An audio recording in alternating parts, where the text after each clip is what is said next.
Ladies and gentlemen, prepare yourself. We have talked about balding nonces earlier, but prepare to meet the second most famous bald nonce of all time, Mr. Michael Manzi! There is some debate about whether Manzi was a predator or not, and personally I feel that even though he didn't send anything overtly sexual, that almost definitely would have come with time, especially with the stuff that he was saying that, was borderline.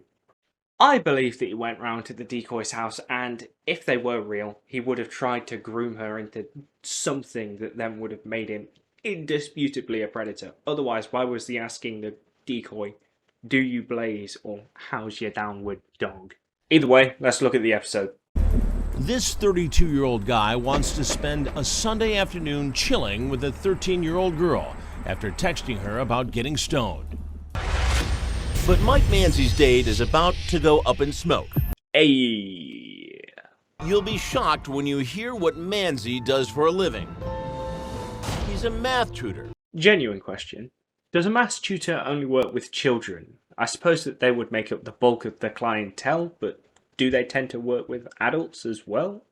But you might say Manzi flunked basic arithmetic, because 32 plus 13 adds up to trouble. 45. Trouble, yes, trouble. Online, yeah. He calls himself Mike Thriller. That is up there with the worst and cringiest names in tcap or Hansen vs. Predator history. These are some of the texts.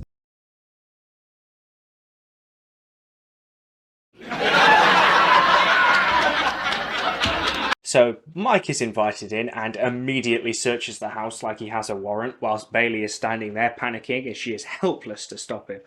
Unsurprisingly, he wanders straight into Chris Hansen and crew, then is told to have a seat. Have a seat right on that stool, please. Sure. No, right here, sir. No, I know. Please, right there. Right, sir. Sit, please. Okay. Why are you being such an ass about sitting down? What's wrong with you? I mean, besides trying to meet a 13-year-old home alone. So Mike and Chris chat for a bit, and Mike will not stop being a snarky prick. He's acting like everything he's saying is completely true, but in a more obnoxious way than most predators usually do. It's odd and off-putting, like finding out a loved one of yours is from Derby. Again, you see how this looks. I know how it looks. That phrase from Chris is so underrated. People always quote, "Why don't you have a seat?" and "I have the chat log." But you see how this looks is just as good as the both of those. Chris grills him some more and lets the homeless Prince William know what's going on. Please. I'm Chris Hansen. No, you're not. Yes, I am. No, you're not. Yes, I am. He very clearly is. It really doesn't matter either way whether he is or he isn't. This should really not be your main concern in this situation. So they tell him he can leave, but he doesn't want to use the garage exit and instead whines like a little bitch until finally storming off like a toddler, right into the arms of the police. Manzi argues with the cops, and while he's not resisting arrest, he sure isn't being overly cooperative. Listen closely. The cops tell Manzi they may have to pull out the taser. Tase him regardless. Hit him with a baton if you need to. Or just want to. He takes off his jacket before posing for a mugshot. His t-shirt is a math equation. It's a t-shirt popular with graduates of MIT, the Massachusetts Institute of Technology. But he didn't go there. He got his degree from a small New York college. That one there was a violation. Personally, I wouldn't have it. As he's booked, he bites his fingernails. I really hate when people do that. Like, to me, it's on a level of nails on a chalkboard. It's So Manzi gets interrogated, and I'm just wondering how one man's eyes can be both bulging and sunken at the same time. Anyway, he gets a 3-year suspended sentence and avoids the registry entirely. Moral of the story? Don't try to meet up with children. It's weird and gross. Yeah, now I'm panicking. Yeah, Don't panic. No, I am, because I'm going to lose my job. But what's you... The next two guys will be done together, and fun fact, they are the only two Predators in Hansen vs. Predator to appear on the show but not have their episodes officially uploaded to YouTube.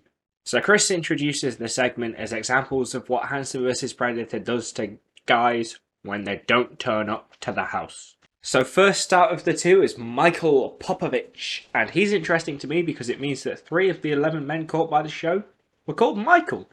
I guess there's just something about that name that draws people to Chris Hansen.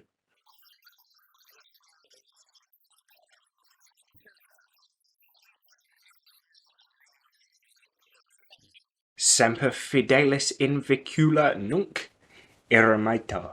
Then he ditches his wife of 30 years to harass this child on the phone.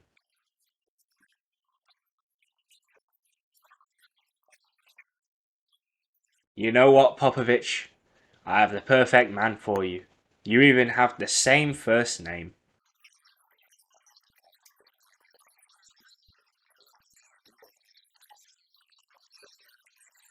In America, that's been illegal for 156 years now. Unless, of course, you're in a for-profit prison.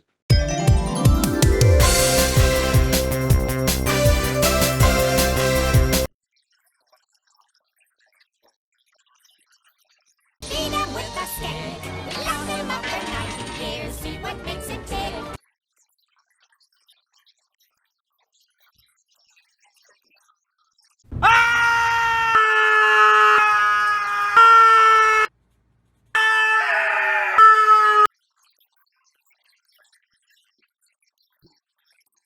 Yeah, get his discount Mr. Grey acting ass. So they called his local police department and Popping Shits pleaded guilty to 2 offences and got 20 years suspended after 10.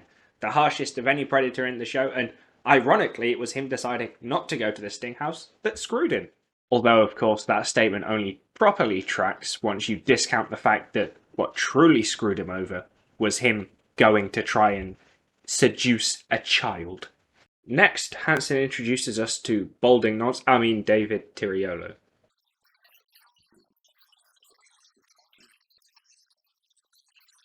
I heard Wayne Rooney can help with that. Hold on, let me give him a call. Somebody. So they go through the usual spiel, and then we see the text that David sent to the decoy.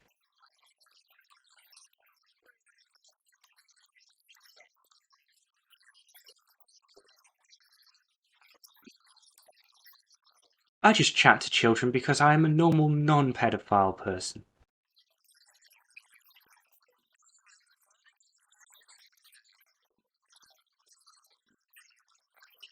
You live in Connecticut, not Vegas, you twat.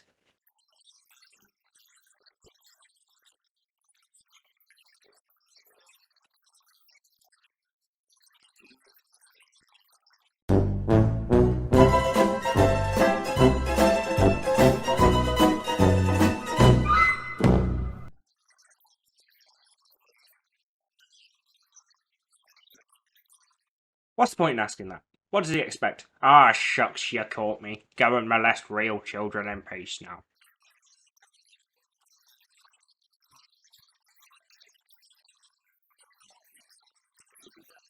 Jesus Christ, she looks deathly afraid. Like a Derby fan looking at the league table. Or somebody from Derby finding out they aren't inbred. Or somebody from Derby looking in the mirror.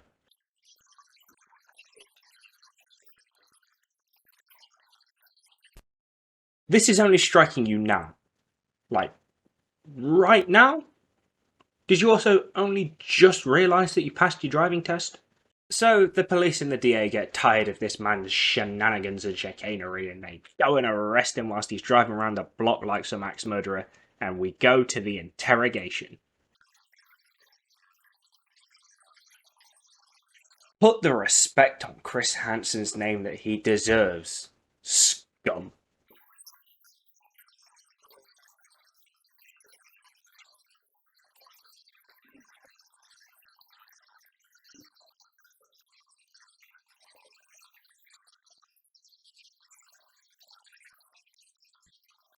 I bet that's a real downer.